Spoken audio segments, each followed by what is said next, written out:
Hi. Hi there.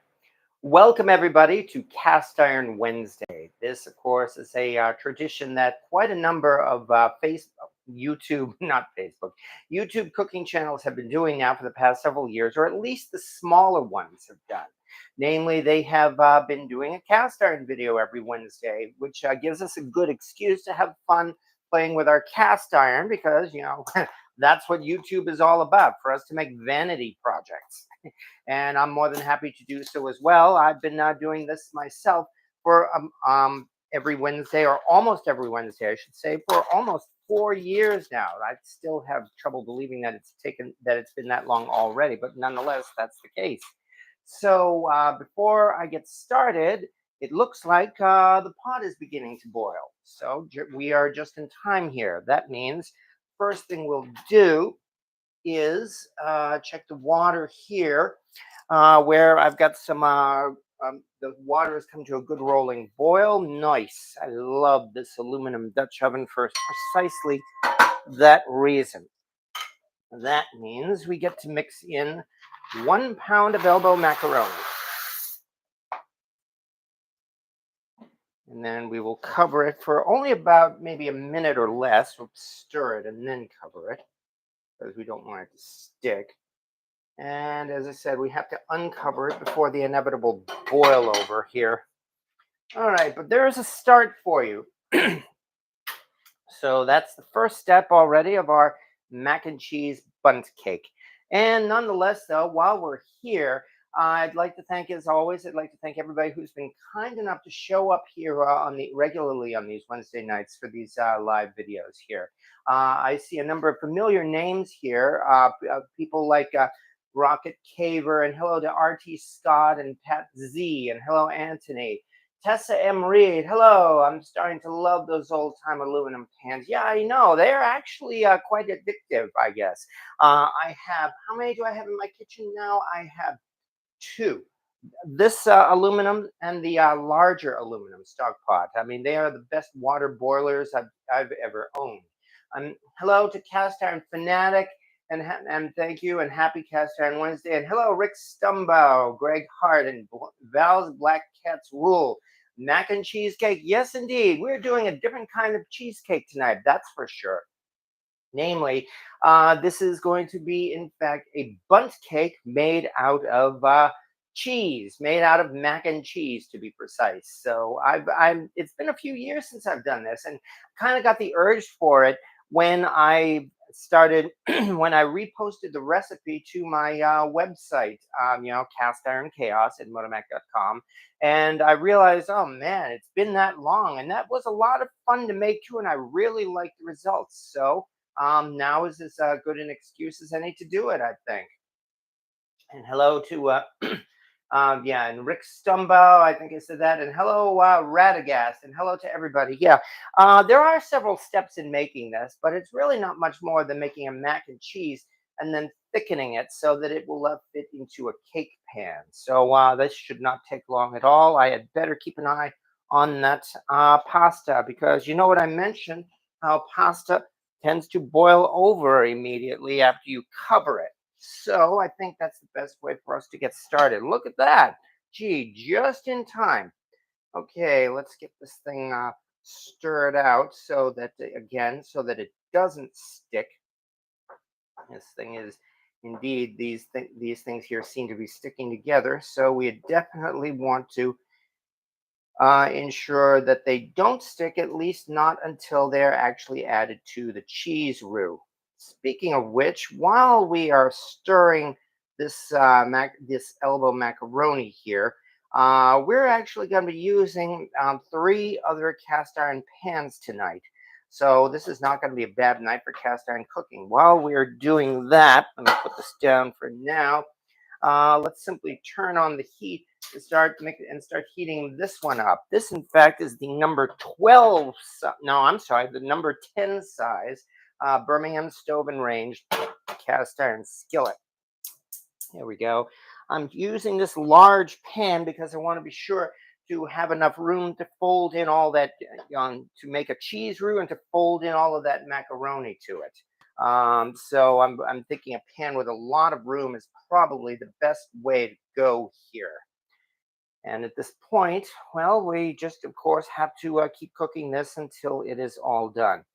It is al dente, I meant, unfortunately. So this will take several minutes, but should not take very long. The oven as well is preheated to 350 degrees, so that when the cake is all finished, cake, yeah, so that when everything is ready, it will go right into the oven, and then our cake will be just that, will be cooked. So this should not take long at all. And hello as well, everybody sing their hellos. And yes, stirring the pot, exactly, Hog Wild Cast Iron Restoration. Yeah, that's something I do indeed like to do. It's a lot of fun, that's for sure. I mean, besides, a lot of these recipes certainly call for stirring the pot. Or if you're referring to stirring a different kind of pot, I am going to plead the fifth on that. And we will just leave it at that. All I'll say is that for a lot of people, it has indeed been quite a wild week, or the past week or two have been pretty crazy. And I, for one, am more than happy to just simply ride it out. Work is busy. Let's just say that. My work is busy. It's the middle of summer. Things are very hot and humid here, which I have to admit is yet one reason why, again, I postponed those spiral potatoes. I know I promised last week I would be doing some deep frying tonight. Unfortunately, what can I say? First of all, as I said, it is still very hot and sticky here in my home and in my neighborhood, in my kitchen. And also, again, I was struck with the urge to make this mac and cheese cake, as I said when I reposted that video. So I can only promise that we will do it. I mean, there is always next week, of course. Although, on the other hand, next week is, well, lo and behold, it's going to be Walk Wednesday. So we will walk our way around that and see how that turns out. Other than that, trying to see what else has been going on. Oh yeah, yeah. That's the other thing. I am also quite happy that today I actually managed to post a long form video of the Assassin's Pasta, a nice long video, which I haven't been doing enough of those. I'm really not happy about that. My life has been, well, my social life, I should say, has been extremely hectic for probably the last few months or so. But I would really like to get back into the habit of doing these long form videos, at least maybe one per week if possible. Um, because, yeah, that particular pasta, the Assassin's pasta, wow, I was really impressed with how that turned out. I mean, the taste of that was, whew, it was a lot more than I expected for just another pasta dish. So, yeah, this is something I would really want to ask if folks may want to give it a try and see what you think, because it is certainly worth it. That is really yeah, I guess you could say it. It's really a killer recipe. Yuck, yuck, yuck. All right, and still going here. We're dealing with Canal Fest in the Tonawandas this week. Oh, I know how you feel, Val's Black Cats Rules. We had a big car show here in Binghamton last weekend, and I'm sure there's something going on this weekend as well. But I tend to avoid those things largely because, well, really, it's basically a lot of crowds and all of the usual carny stuff. Selling some admittedly good tasting but very greasy foods, um, as well as your usual arts and craft vendors who are also nice. But that's the thing is, I only have so much money, and so does everybody else. But still, anybody who goes to those things, I certainly hope you do have a lot of fun. As for me, I am trying to make my own fun here. Well, I'm going to see what happens this coming weekend. But otherwise, let me see. I can probably turn this cast iron pan down so it doesn't get too hot. Oh yeah, that's right. One thing I did do, and I'm not sure what's going to happen yet, but I have just scheduled my vacation time over the rest of the year, and it turns out now I'm scheduled to take a whole week off the week of Labor Day. That's Labor Day and past that. And gee, you know what happened? What happens to be on Labor Day or the week after Labor Day? The Brimfield Antique Show. So who knows? I'm not sure yet if I'm going to be able to go, but it's certainly in the cards. Also in the cards here in New York, and this I am planning to do, which is the last weekend of this month. And I think, is that a week from this week? I think that may very well be. It means that the last week of July, we have our very own highway yard sale, the Route 90 garage sale, which is similar to the world's longest yard sale, the highway yard sales that you folks have down in the South. I have not yet had the opportunity to go to one of those highway yard sales. And so I'm actually looking forward to giving this a try. And hopefully, I'll be able to find something interesting, cast iron, of course, or otherwise. We're getting ready for a cool down. Rain, rain, rain. Yeah, you and me both actually. Hog Wild. I've got a stylized Wagner number 2. Ooh, nice. You guys here with those cast iron finds you make, yeah, I mean, you make a lot of folks jealous, myself included. Although on the other hand, a lot of times when I make a find these days, I tend to turn it down because I'm not a reseller. I realize that as a reseller, you do have to always be out for looking for new product. In my case, I can afford to pick and choose because I've spent years building up my collection.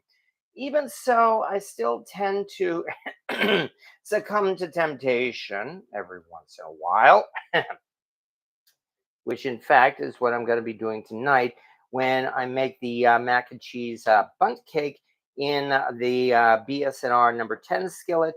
And I'm also using the large bundt pan for the cake itself. And then there's the cheese drizzle that will go on top of the cake. And for that, I think for the first time, I'm going to actually pull out the large cast iron museum hammered skillet. Give it a go and see how it works. How does it work? Well, it's a cast iron skillet. There's a good sign for you. Okay. Attaboy, Huey. Yeah, exactly. What's the diameter of that number 2, Huey? Yeah, that's a good question. I would presume it's smaller than a number 3. But having never seen a number 2 in person myself, I would think it's probably bigger than your typical ashtray skillet.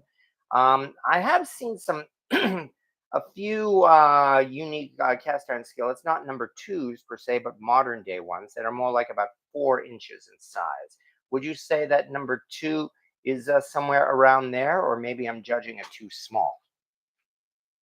If you say 5 inches in diameter, then you know that might very well match the Walmart cookie skillet that everybody is familiar with.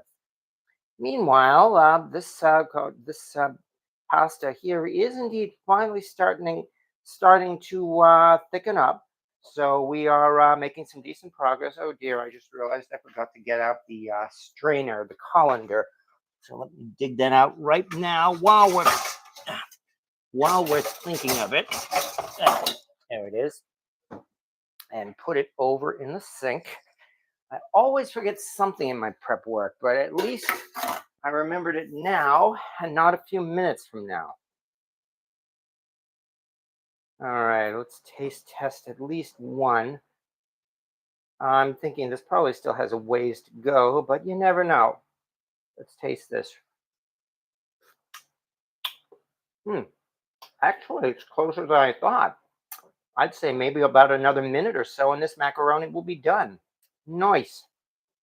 Try one more piece just to be sure. Ooh, I have to admit the water seems pretty good salted too. It's got a nice salty, but not too salty. Mm-hmm. Yeah, I will confirm that. We are probably past the point where it is hard, but not quite al dente. So maybe about a minute or so, and this will be done. Nice. All right.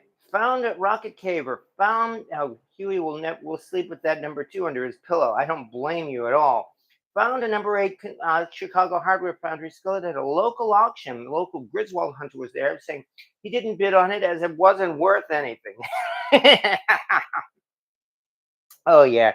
Don't you just love these snipers? They're the same people who go to library book sales to snatch up the books at rock bottom prices so that they can sell them at their own used bookstores. Yeah. Oh yeah. Okay, on one hand, yes, those guys are folks like you and me just trying to make a living. On the other hand, a good when you see a good score, you certainly know when to jump for it because, well, that's how the hunt goes. You win some, you lose some. And fortunately, if you have just a little bit of knowledge, you might be able to make a score, say something like a Chicago Hardware Foundry number 8, for instance.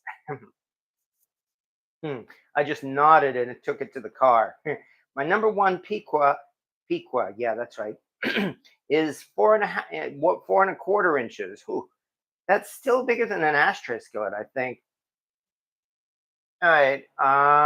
Okay. Rocket, you thief. Yes, exactly. Stole it. Well, that's the one kind of thievery that everybody here certainly condones, because all's fair in love, war, and cast iron. Well, as long as you don't fight anybody or genuinely steal it. I mean, you paid the actual price for it, so in that respect, you got yourself a good bargain, and as such, we will all congratulate you.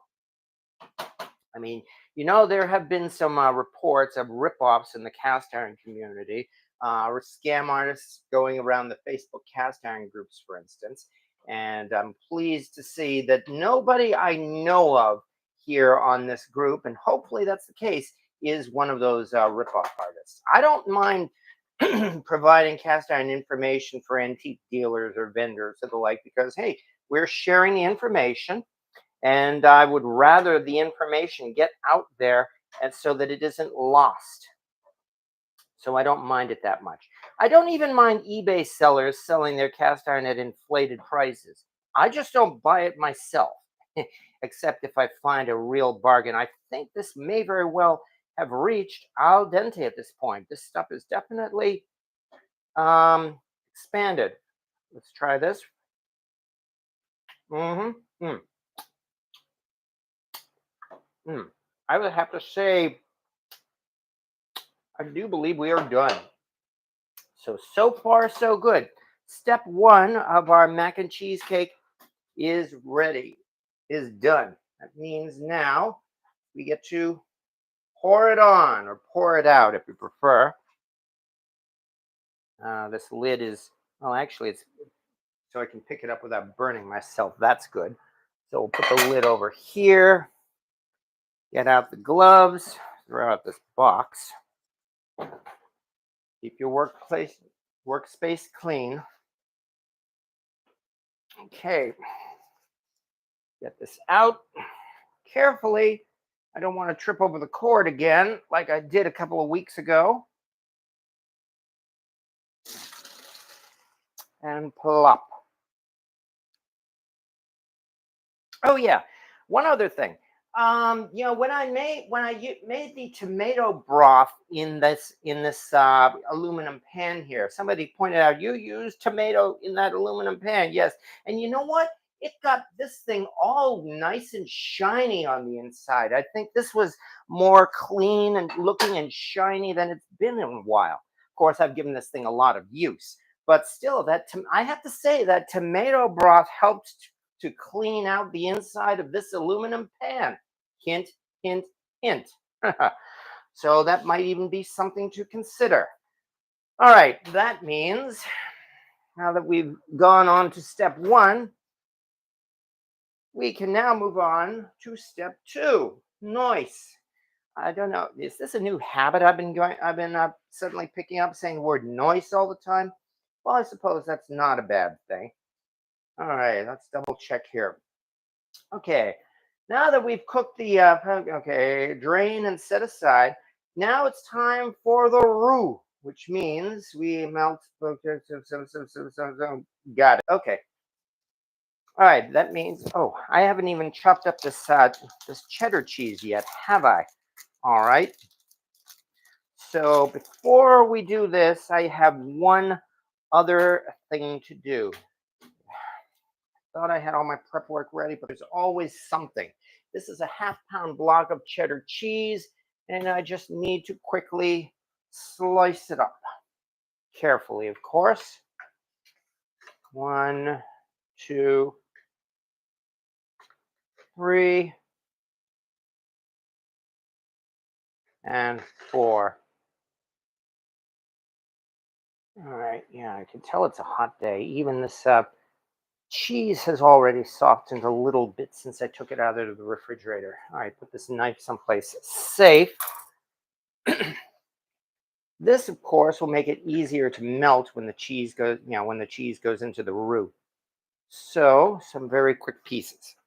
All right, now back to business. Here we are one more time at our BS&R number 10 cast iron skillet. So, time to start. Let me make sure, let me turn this up a little bit. Yeah, definitely think this butter is already starting to soften. Boy, it's hot out or inside, either way, however you like it. Oh, great. There we go. That wasn't so bad. But yeah, I'm supposed to. This recipe is like your typical mac and cheese. A couple of the measurements have been adjusted. For instance, since we're doing a pound of macaroni, I would normally do a pound of cheese to go with it. But in this case, we're using half a pound of cheese. Again, that's largely because we want the cheese to stick together and solidify and become solid enough to hold this thing into the shape of a cake. And yeah, it is not taking long at all to melt this butter either. It is definitely hot in here. Woof. Of course, then again, this is cast iron, so what do you expect? All right, now that that's done. Okay, prepare the cheese by melting butter. Add chopped onion and garlic and cook until the onion begins, well, it says caramelize, but at least soften. So we have a chopped onion and chopped garlic or minced garlic.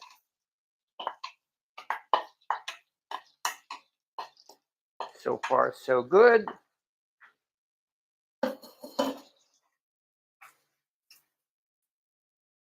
Mm. This is one of everybody's favorite steps. I mean, I hate chopping onions, so does everybody, but I enjoy cooking onions. So yeah, I mean, they give off a nice smell, especially when you cook them in butter like this. And all we really need to do is, as it says, until the onions become translucent, because again, we don't want to burn the garlic either. All right. While we're doing this, let's see what we have. Could delivered some to me. uh, Make another trip out there and get us some government cheese. Yeah, that's a tempting idea right there. So many of us old folks are nostalgic for government cheese. Of course, the only government cheese available these days usually are either very expensive blocks of American cheese that they do sell at some stores, and it's definitely not free, that's for sure, or maybe Velveeta, which is actually not quite the same. Velveeta is nice in itself, but it is definitely not government cheese. All right, just keep stirring, just keep stirring, just keep stirring. William Hurt, my grandpa used to sell cheese by the slice from the good old fashioned, and now it's scrolled up. From the good old fashioned hoop. I used to haul 55-gallon barrels of cheese to the caves in Idaho. Oh, interesting. Yeah, I suppose considering we're making a mac and cheese cake, I can certainly understand why the conversation is more about cheese tonight, and that's certainly understandable. We're going to be getting to the cheese in just a couple of minutes at this rate. A little piece of onion skin, I think so. So we'll get rid of that. Otherwise, we just cook this. I think the onions are already starting to shrink a little bit, so we're not doing too badly. As I said, this is a BSNR number 10 century. It is definitely a century series, and what's more, it's an interesting 1970s century series skillet, the one with the odd size number on it. Apparently, the size was adjusted very, very slightly at some point in the 1970s or so. I found this pan, in fact, at a flea market in Massachusetts. The very first flea market I went to after the flea markets opened up after the pandemic, or I should say, as the pandemic was ending. It definitely had not ended yet. If I remember right, I paid $20 for this. So, yeah, that was not a deal I was going to pass up, largely because at that time I didn't. Well, no, that's not true. I do have another number 10 on me. I have my Griswold number 10. So, why get a Century number 10 as well? Uh, so, it really is hot out here, isn't it? But as you can see, I've been giving a lot of use to this Century number 10. So, I certainly will not call that just a useless purchase. I do my best to make users out of my pans as much as possible. And I'd have to say, we're probably already close to the point where the onions are softening. So at this point, undo this screensaver once again. Come on. Dun, dun, dun, dun, dun, dun. All right, now that we've done this, okay, here's where we stir flour, a quarter cup of flour into the mixture, to make our roux. And yeah, that's what I mean. That's what I mean. The measurements are not the same. We have half a cup of butter, but we have only a quarter cup of flour here. As I said, that's because we are intentionally trying to go for a thicker cheese sauce.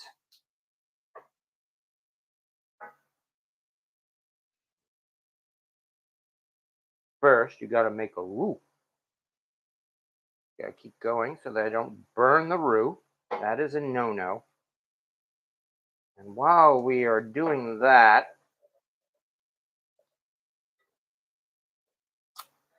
okay, let's do this quickly. Everything has to be quickly. All right, at this point, okay, now here is where we add some cream. Okay, that means I better get the cream out of the fridge because, yeah, obviously, again, in this weather, I had to keep the cream in the fridge for as long as possible. So here is our whipping cream. I always get whipping cream when I look for heavy cream because for some reason it's a little cheaper. All right, let's get this going. We need 2 cups of this.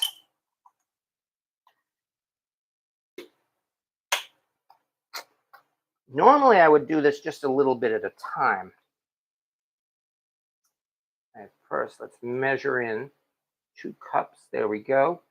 Get the cream back into the fridge, although it is going to come out one more time at the end when the cake is done. Also, notice as well, I'm using cream in this roux. I suppose you could very well use milk if you want to, or half and half. Again, this isn't rocket science. I have no doubt it is not going to ruin the cake. But still, there we go. Off to a start at least. I'm told there is a slight difference between whipping cream and heavy cream, but the difference is such that I have rarely noticed it. Anyway, let's get all this mixed in. Besides, with the amount of flour versus butter that we put in, as you can see, the flour dissolved easily in this roux. And so our roux doesn't really have any lumps at this point, only little pieces of onion. Still have to be careful not to burn it.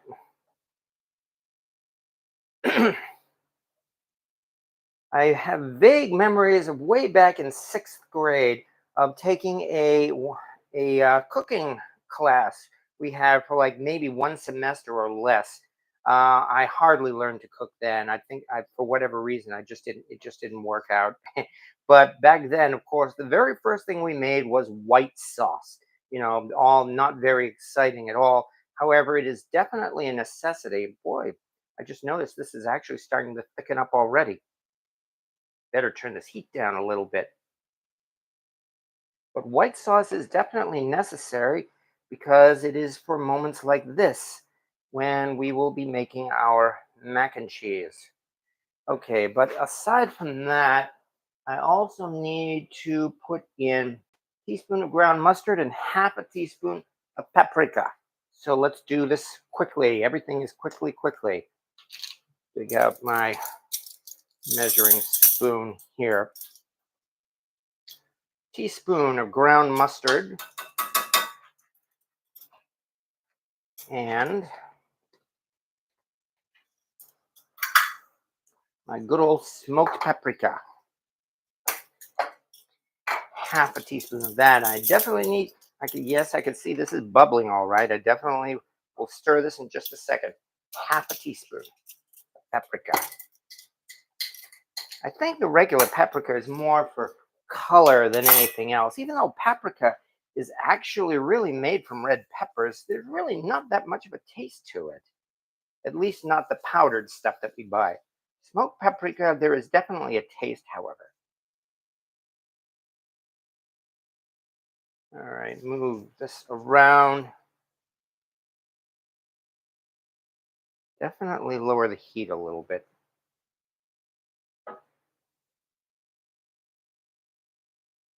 Okay. And once we have done this, I think it's time for the cheese. Let me check the recipe. All right. Add cream, mustard, and paprika. Use a mixing spoon. Okay. Fold in cheddar cheese and mix until melted. Well, we're not exactly folding in cheddar cheese here. We are rather dropping it in. So we do this, mix until melted. And that will be our cheese sauce. Probably because I've learned from making gravy in a cast iron skillet.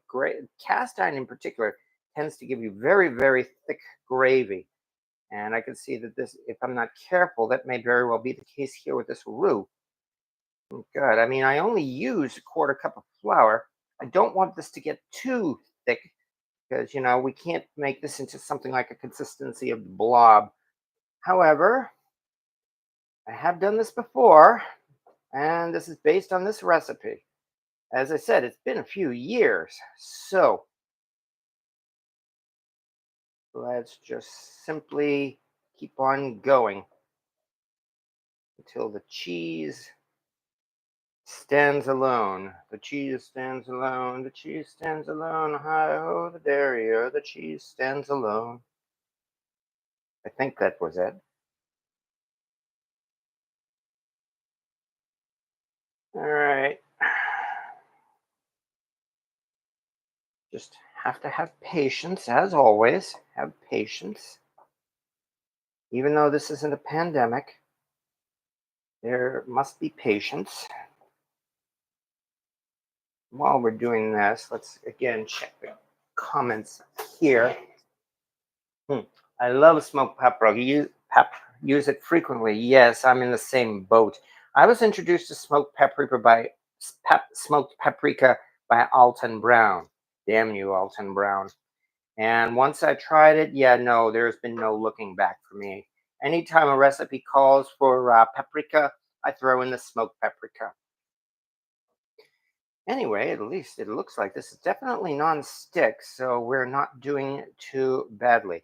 This is definitely thicker than your typical cheese roux that I would like to do with a regular mac and cheese. But as I said, this is all intentional because we want the cheese to stick together. So even though this looks rather disgusting, I would say we are. I mean, so far, I don't believe we are lost. I have indeed ruined a mac and cheese by making thick cheese roux, but again, this is not just your typical mac and cheese. Okay, I like both kinds of pat. On board the cheese wagon, yes, indeed. Nothing. There's no such thing as too much cheese. They say it's American cooking when you just drown it in cheese and bacon. And what's wrong with that? We're definitely going to be drowning this one in cheese, that's for sure. So far, so good. The cheddar is not quite melted. So again, I'd have to be patient.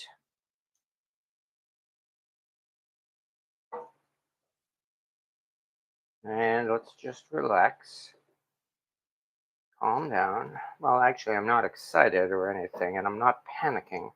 So things are going okay at this point. Just want to be sure the cheese is as evenly distributed as possible.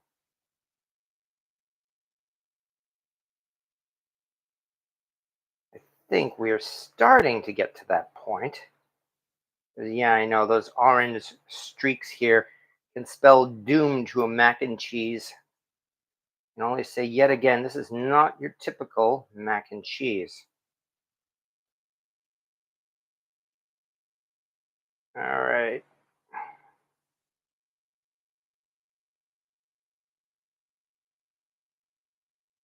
Yeah, no, it doesn't look too thick. I mean, when the cheese turns into something like out of the blob, then you're in trouble. But this is not that thick. I mean, as you can see, it is still enough. So I'd say we're still doing okay. All right, having done this, the roux helps the sauce from breaking. Yes, exactly. Looking for my cheese swim trunks to dive in. Yeah, maybe I should just do a live video of nothing but melting cheese. Somehow I'm thinking some folks might not mind that. However, it does look like the cheese is now melted. So let's go back one more time to the recipe. Obviously, the recipe is on my website, which is indeed macaroni and cheese bundt cake. Okay, we have fold-in cheddar cheese mixed till melted. Coat the inside of the bundt pan with oil or cooking spray and flour. So at this point, we're actually, let me turn this down to its lowest setting. And it looks like we're going to have to change our view.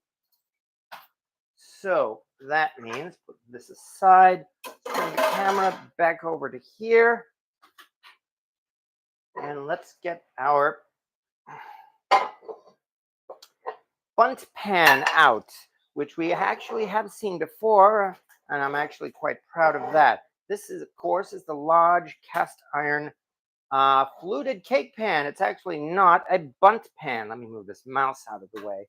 So now that we've done that, how are we going to do this? Okay, let's. This is different, by the way. You notice I did not preheat this in the oven. So let me. What are we going to do here? Here it is. Well, I guess what we're going to have to do is grease this. So let us get out the Crisco and start greasing as best and as fast as we can. And of course, this means we want to be sure to get it into every nook and cranny. Yeah, the reason why we're doing it this way, again, this is different from your typical cake. This is not a cake. Well, it is a cake in a way, but it's not a typical cake that we make from flour. Rise it in the oven and all as it bakes and all the rest of that. On the other hand, we still want to be sure that it all turns out the way it's supposed to. So now that we've done that, let's do this little by little. Okay, and probably the easiest way to do it with Crisco is the way I'm doing it right now. That is with my hands. Because, yay, I mean, all I need to do really is wash my hands after this. That shouldn't be a problem. A little bit here, a little bit there. And if I miss anything, please point it out. I have a Nordic black bundt pan, but I think it's made of steel because it's lightweight. I'm going to try this recipe with it. Yeah, I'm sure you'll enjoy it. I mean, what can you say? First of all, it's mac and cheese, and I like to think it's a tasty mac and cheese. Yeah, definitely want to turn this off on the stove. I like to think it's a tasty mac and cheese.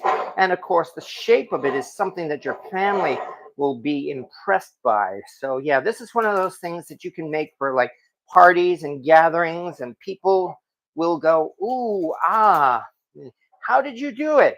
Magic. Yeah, or as I like to say, cooking magic.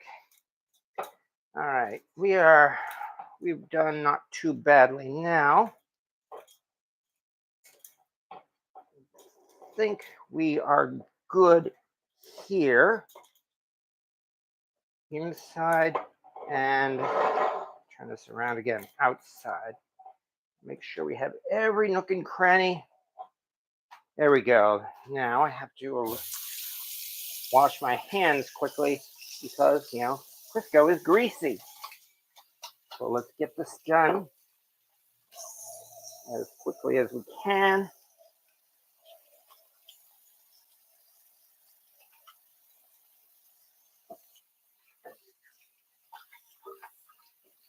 Appreciate your patience, folks. I'm trying to get my hands clean as quickly as I can. Let's get over to the towels. All right. So far, so good. Nordic Ware only makes aluminum cookware. Aluminum? I'll test it with a magnet. Yeah, slices of mac and cheese as a sandwich. Yes, exactly. I ordered a front bull bar and side steps. Oh, okay. So it sounds like you're doing some work on your house then, I guess, Rick. Hope it all turns out okay. All right, we're now supposed to flour this as well. So let's quickly, actually, let's cover the Crisco so that there's no mistakes like I tend to do. And then let's carefully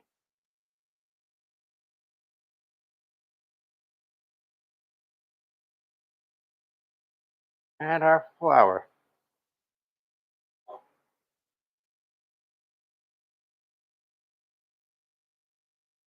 Yeah, this is always the fun part, isn't it?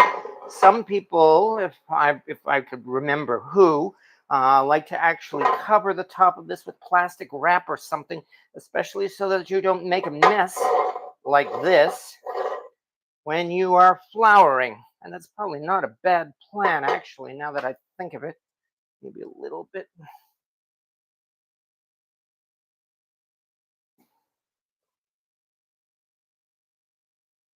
There we go. But yeah, as you can see, this is like on I happen to have a cast iron griddle here anyway, so I will just clean this up as well.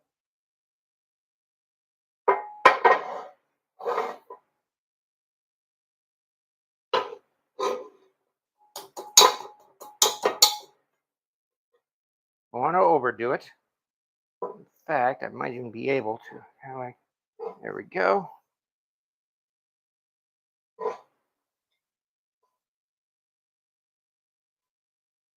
That's not so bad. All right. Nice thing about this cake as well is, again, because it's mac and cheese, we don't need to be quite as thorough with it as we do with a typical cake. Rinse my hands one more time. All right. Really hope I know what I'm doing by doing this live. Okay. All right. Hey, we're at this point. Coat the inside with oil or cooking spray and flour.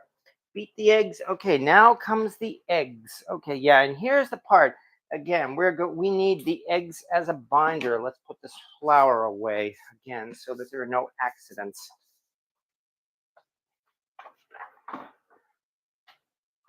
We need the eggs as a binder to hold our cake together. So for this, I need to move my cord over a little bit. There we go. So for this, let's get into, move this out of the way. That's what we're going to come back to later. Our mixing bowl. And let us do 5 eggs. 1. Carefully. 2. Be careful because these are kind of fragile eggs, as I found out. 3. I did remember to bring them to room temperature at least. 4.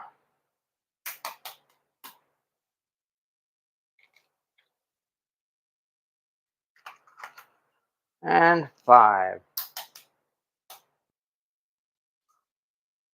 There we go. 5 eggs. Now let's throw this thing out. Keep your workspace clean. Okay. Beat the eggs in a small bowl, and here we add a little bit of salt. Okay. That means, yay, time for a whisk, which of course I forgot to take out in advance. But 1, 2, 3, 4, 5. There we go. Now we are getting somewhere. And I guess this is why it's good to bring the eggs to room temperature. These eggs mixed up pretty well without much difficulty. I like that. To this, we add half a teaspoon of salt. Half a teaspoon. Half a teaspoon. Where'd the salt go? I put the salt back, didn't I? Okay. Bring it back out. Half a teaspoon of salt. Come on. There we go. Half a teaspoon of salt. Mix it up.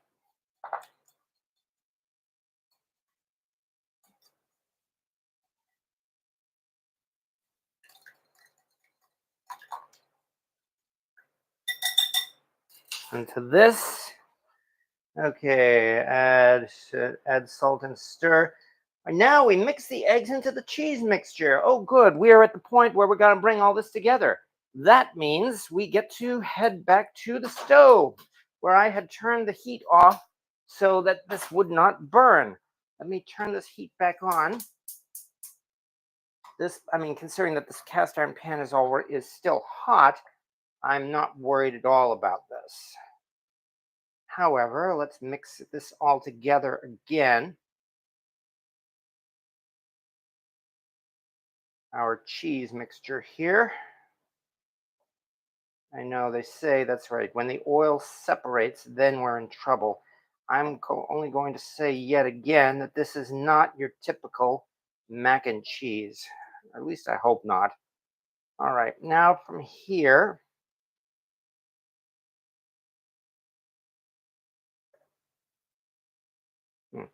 we mix in our, let me check this one last time. Come on. All right. Ah, screensaver. There we go. Okay, add salt and sand, mix eggs into cheese mixture. Okay. Did I miss something? I thought we were supposed to have basil in here.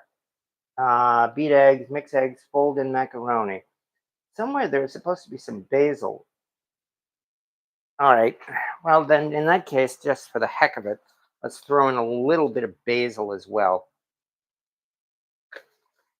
There we go.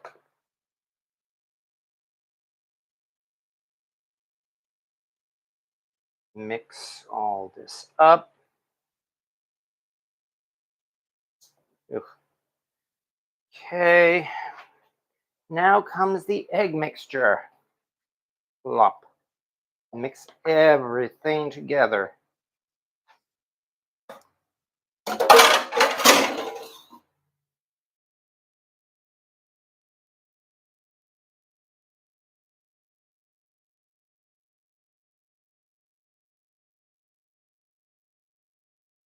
I think the last time I did this at a chicken fryer, but my chicken fryer is currently in the lye tank. That is yet another project I need to do. Get that stuff out of the lye tank. As I said, my social life has been so busy, I haven't had a chance to do this. All right, well, we will get that done. There we go. It is. I do believe it's actually working. Trust me, the end result is going to look much more pleasant than this, that's for sure. This is, after all, a cheese sauce.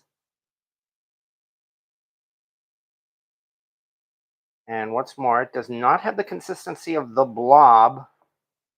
So I think we are ready at this point. I'm definitely gonna have to modify that recipe. There's basil in there, but I seem to have missed it in the actual recipe. All right. Now that we've done that, time for the macaroni. Here's the fun part because now that the macaroni has cooled off, you know what's going to happen. You, come on, you don't want to spill it. Plop. All right, now that we've done that, keep on mixing little by little. Whoops, I also don't want to spill it. That would not be good. Ugh, damn it. All right, take my time, take my time. Don't rush. Of course, what we really have to do is mix it all in so that all of the macaroni is mixed in with the cheese. And that is really, we are getting close to it at this point.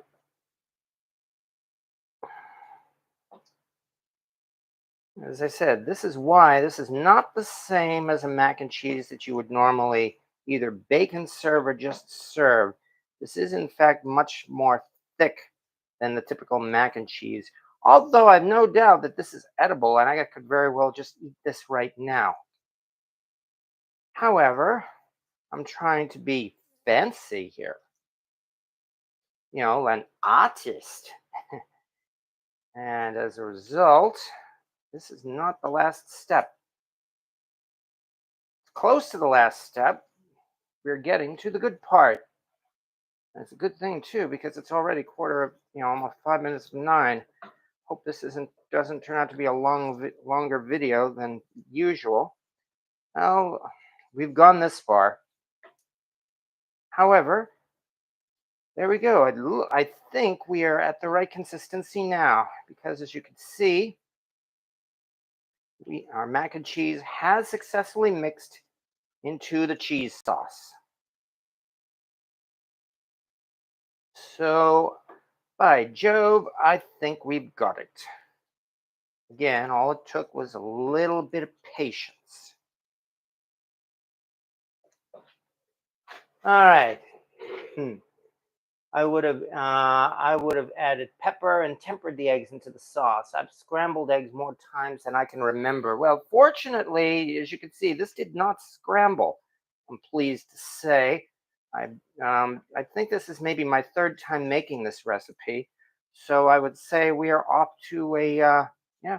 Well, we're past a start, so we haven't done too badly at this point. My phone won't let me scroll back far enough. One more time. Yeah, exactly. It's for the mac and cheese gods. Okay, let's check this recipe one more time. If the screensaver will ever let me unlock. Press home to unlock. There it is. Okay, now that we've done this, here's the part where it says here we're supposed to mix half a teaspoon of basil into the macaroni and cheese. So here's where we're supposed to add the basil. Well, I already added the basil. Okay. Spoon this into the bundt pan. And here is where, it says here we may have to cook this for 50 minutes. That's longer than I expected. Okay. Well, we'll do what we can. Meanwhile, that means time to head back over to the bundt pan. This cake has a hole in it. All right. Get a good view here. Come on. There we go. That's not bad. There is our bundt pan. Can turn this off now. And here, is the mac and cheese. So, at this point, time to start shoveling away. Shovel it in. Ooh, this got an interesting scent to it now that I've caught a whiff of this. Wow. Okay, we are onto something here, that's for sure. Okay, a little bit here, a little bit here. Keep on going.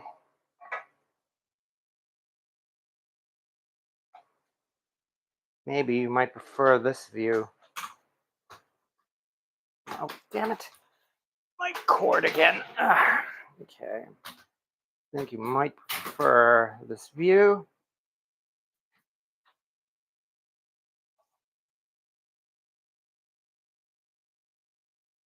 Yep. Little piece went down the center. Big surprise there. You know, that's the thing about these bundt pans is that you always get some of the batter down the center hole. And everywhere else, it looks like. Let's spread this out. Just keep scooping it in.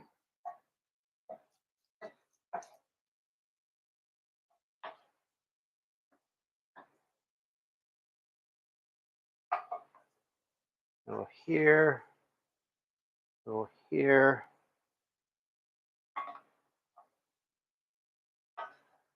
A little here.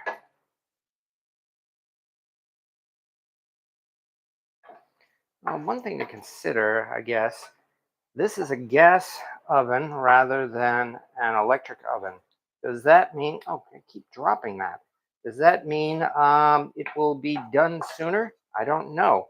We will just have to find out, that's for sure. Anyway, mix it up a little bit more. I got dropped more of it than I would have liked.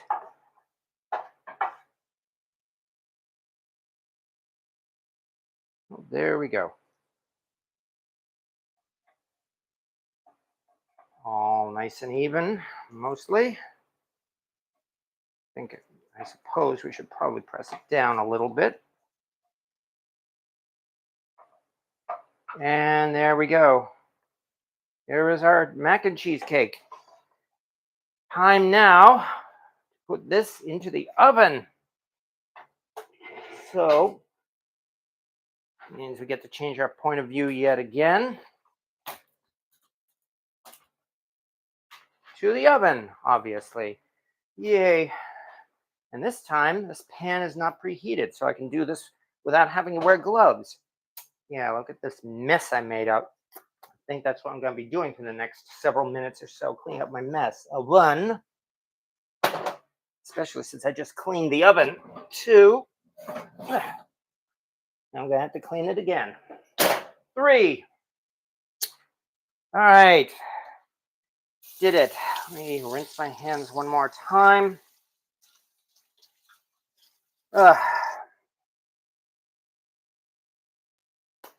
Well, that so far has been an adventure. It actually wasn't that hard. And on the whole, I'm not displeased with how it all turned out. I mean, yes, as I said, that was a very, very thick cheese roux. Boy, look at this mess here. Oh, gee, it's almost as if I just have to eat some of these leftovers here. After all, this is just a cast iron griddle here. So who knows? See how this tastes. Mmm. Mmm. Nice taste to it. That means this cake is not going to taste bad at all. Mmm.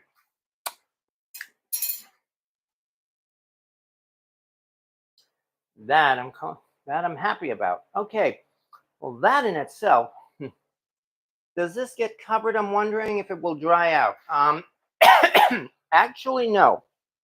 We just put it in the oven as is. We don't cover it.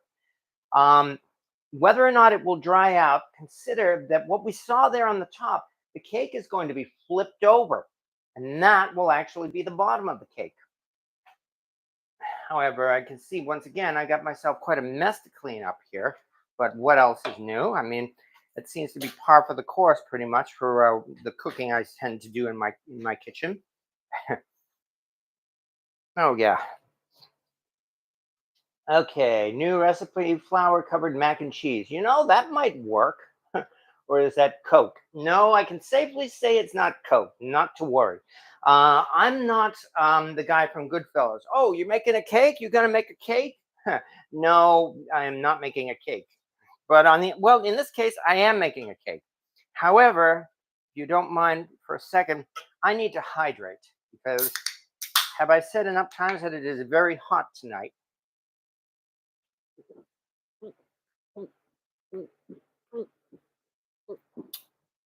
Ah, it helps. Stay hydrated in this weather. Okay, I was going to say to share. I learned a trick on the American Test Kitchen show. They said put the bundt pan on top of a cookie sheet in case the food spills over. It makes for easy cleanup. That is a very good idea. Yes, and in fact, I probably should have done that because there was a little bit of spill. However, this is not the same as a typical egg and flour cake. This cake is not going to rise spectacularly. So, fortunately, I know that it's not going to spill over in that respect. So, the cleanup is going to be minimal. I would prefer there be no cleanup, but still, minimal is better than, well, a huge mess. I guess we'll say it that way. All right. The world would be better if Coke was legal. Okay, yeah. And we'll leave it at that. I used to snort Coke. The bubbles burned my nose. You should have switched to diet. Yeah. Okay. Having done all that, there is one last thing that I'll be doing, and that is actually a drizzle for the cake. Though at this point, as I said, it seems like the cake is not going to be done until almost quarter of 10, unfortunately. Ugh. So I think I may have a conundrum here. I might actually have to do the cake drizzle in a separate video, which I could certainly do. But what I was hoping to do, and I'm still planning to do, is to break in this new pan with this new cheese drizzle. This one I had shown before after my trip to the Brimfield Antique Show. That is the Lodge Museum of Cast Iron Hammered Skillet. I mean, this thing has been sitting here since I got it, daring me to use it, and I figured tonight would be as good a time as any to do so. This is such a unique pan. I am so glad I picked it up, especially since I was told that when these things are sold out, they're not going to make more. I suppose they'll probably make something of a different design instead. But nonetheless, I am quite happy to have scored this when I went to the National Cornbread Festival. This thing here has several things that Lodge used to put on their pans in the past, but has not done so in a long time. Besides the fact that this is a hammered design on it, it also has the three-notch design that Lodge did for decades until they finally went away with that. So yeah, I'm really looking forward to using this pan with the cheese drizzle here. I love hammered cast iron. You and me both, Tessa Reed. It definitely has a very aesthetic look to it. That's for sure. Rick D is the young buck of the crew. He's internet savvy. Oh, dang. Well, hello, Strong's Adventure. Well, only in that we have spent the last hour preparing. Let me give another view besides my feet. We have spent the last hour or so preparing a cake in a cast iron cake pan. And this, in fact, is a mac and cheese cake, in that we intentionally prepared a very, very thick cheese roux and cheese sauce and have mixed in our mac and cheese. And the result is, well, it's there in the oven right now. In fact, let me turn on the light in the oven so far, just to show you folks what this is going to be like. Let's see if I could do this here without.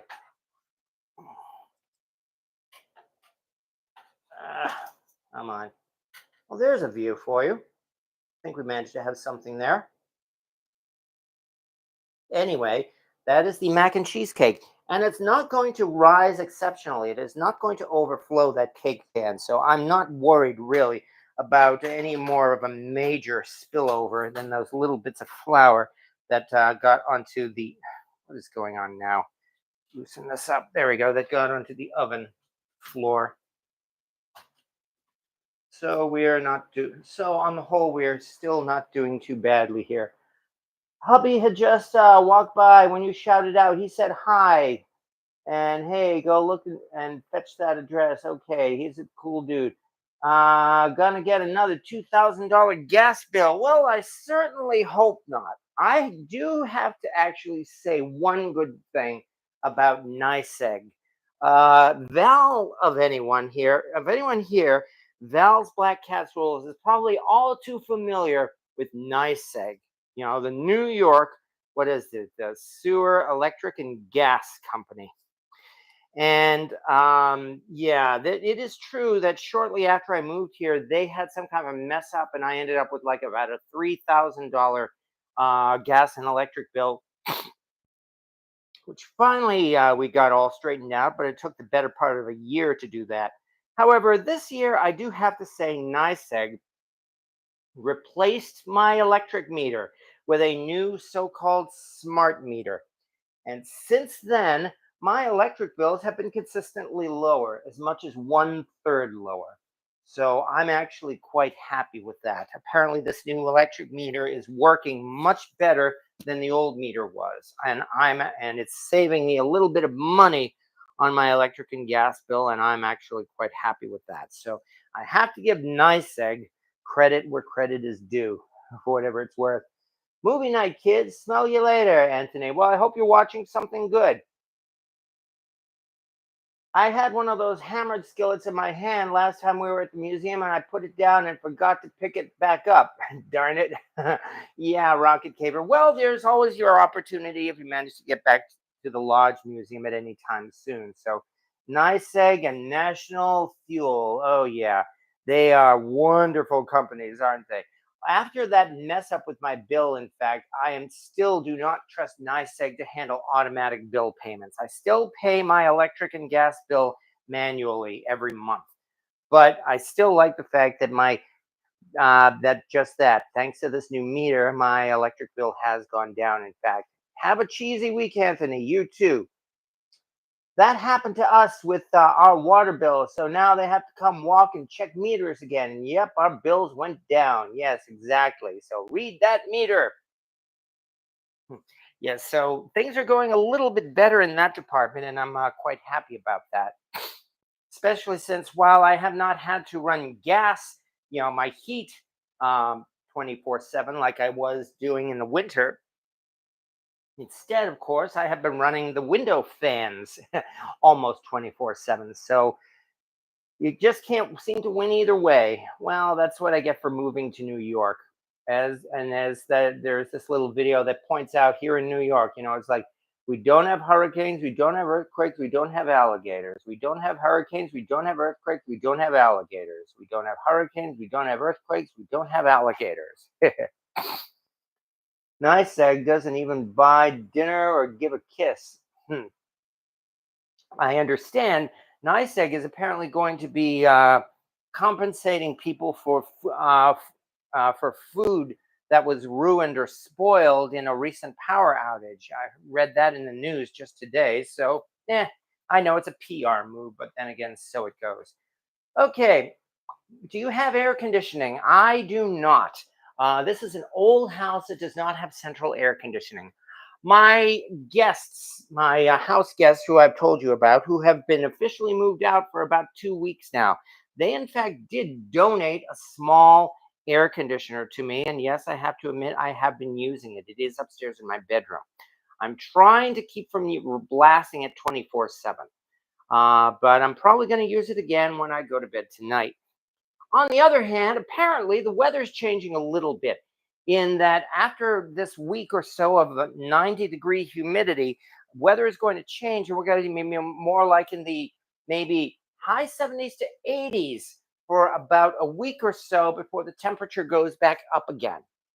So I'm going to enjoy it. And that's the best way I can say. Okay. Anyway, yeah. Sadly, we have earthquakes and fires. Oh, yeah, Rich Quelch. You must be out in California then, that's for sure. You have lots of snow. Yes, we do have lots of snow. Certainly can't disagree with that. How do you live without AC? Okay. All right. Um, Back to cast iron for at least, so I don't know, maybe another 10 minutes or so. I don't know if I'm going to be able to keep this live up until for the next hour or so just to get the cake decorated. But I will show you folks what it's like when it comes out. I promise you that. I mean it. Not like the spiral potatoes. I will show you the results of this mac and cheese cake because, we put a lot of effort into it and I'm certainly looking forward to the results. That's for sure. We have sharks and mosquitoes. Yeah. Okay, let me hydrate one more time.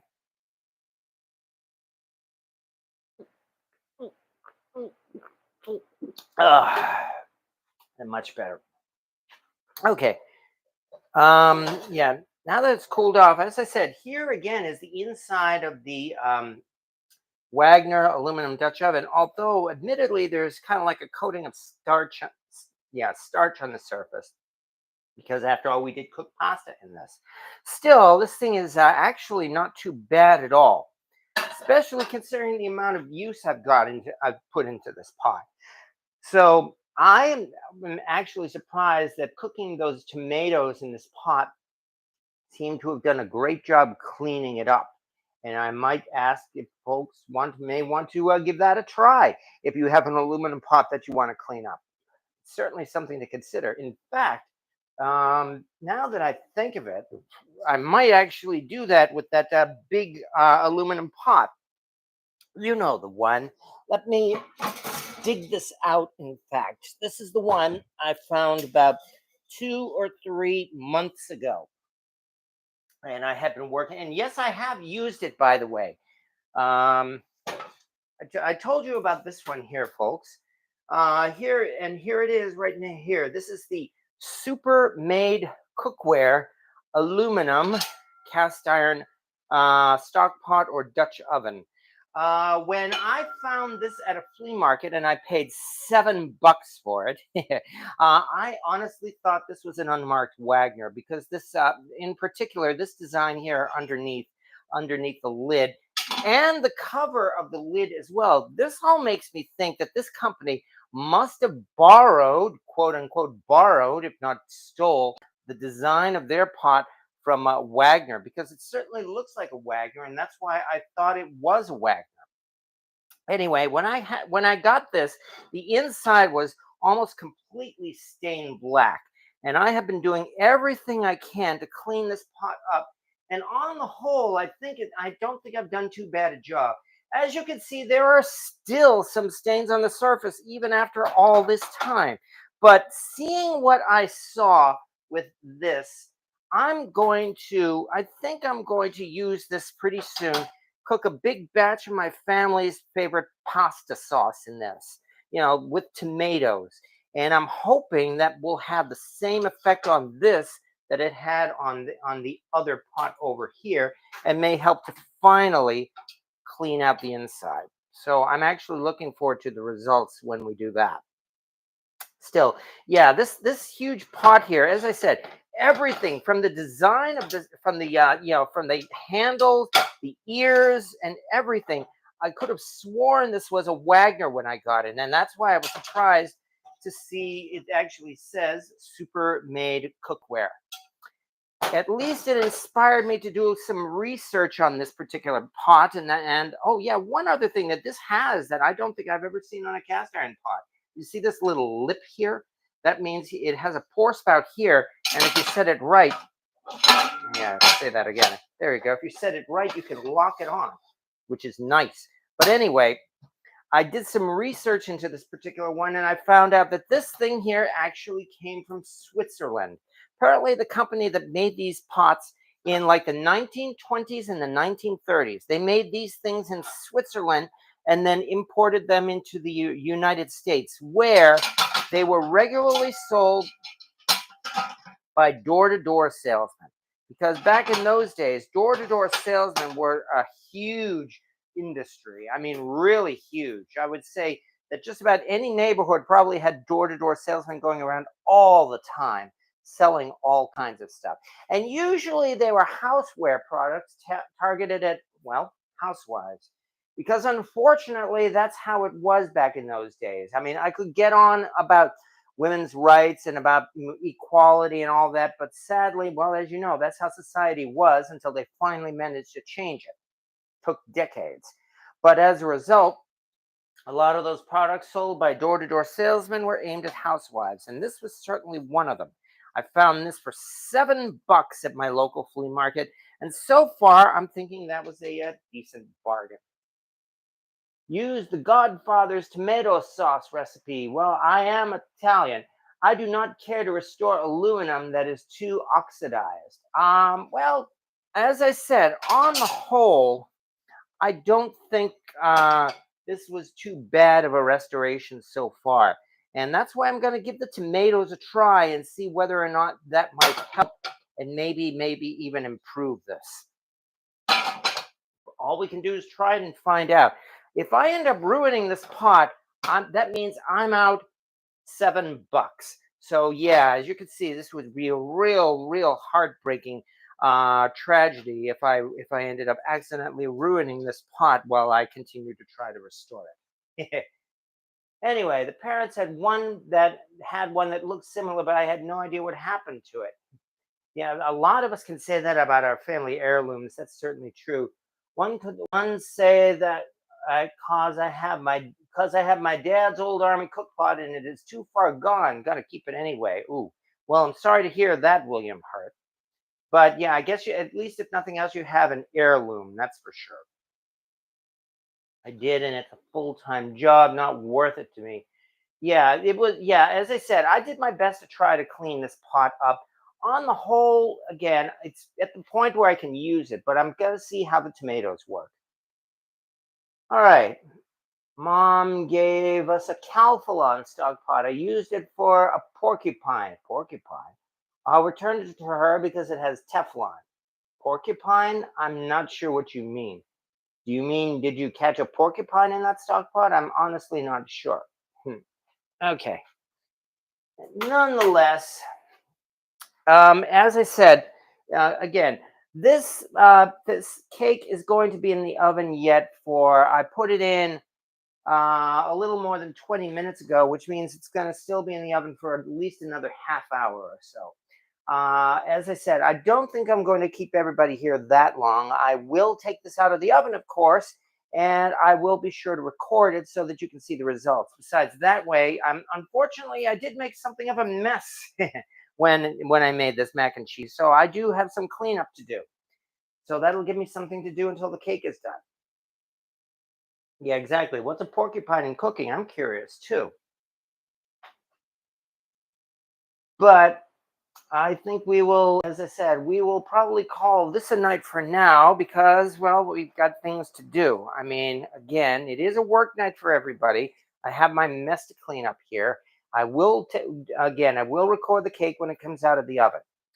Other than that, tomorrow is Thursday, and then we are getting on towards the weekend once again. No holiday weekend, but hey, it is still the middle of summer. There are a lot of things to do, and I would definitely encourage everybody to get out and have some fun. And that means doing some cooking as well. So, okay, so we're going to move this way here. I was not referring to the pot. That one looks good. Well, I certainly hope so. As I said, it's not perfect, but that's why I want to do that tomato sauce and see if that helps to restore it. But on the whole, as I said, I am not worried. I'm pretty sure this cake is going to turn out fine, and I will be showing everybody the results, whether or not it's a success or failure. But the important thing is, again, this is something I hadn't done in a few years, well, assuming the cake turns out well, I think everybody's going to like the results. I do have a video of it, of course, back on YouTube, and you can take a look and see how that turns out as well. Otherwise, yeah, I think it's I think it's rice and ground meatball cooked in tomato sauce. Oh, I see. It's some kind of a food thing that they call a porcupine. I certainly understand that. So, okay, but nonetheless, as I said, I think we're going to be heading out here because, again, I've got a mess to clean up. and I know, and it's hot for everybody. And I think folks probably do want to prefer to head on and get ready for the weekend. I know I certainly do. I'm going to get a project ready for this weekend because you know what? Now that I'm saying this, I think I've got a project ready. I think it's time now to make a nice big pot of pasta sauce this weekend and see how it turns out. So that's not a bad plan. Okay, and then from there, thank you to Cynthia Wesley. Yeah, I'm on the mission, William. Yeah, exactly. Rest of the cast iron, have a blessed night, and likewise as well to Keith Brown, exactly, and to Val's Black Cat's Rules and Mercy B and Calamity Jane, and hello as well to Leonard. Yeah, porcupine is eatable. Not saying it tastes good. I can only imagine you probably have had one. Nice to see you, by the way, at Pube Fest last weekend. Has it only been 1 week? No, I think it might have been 2. Okay. All right.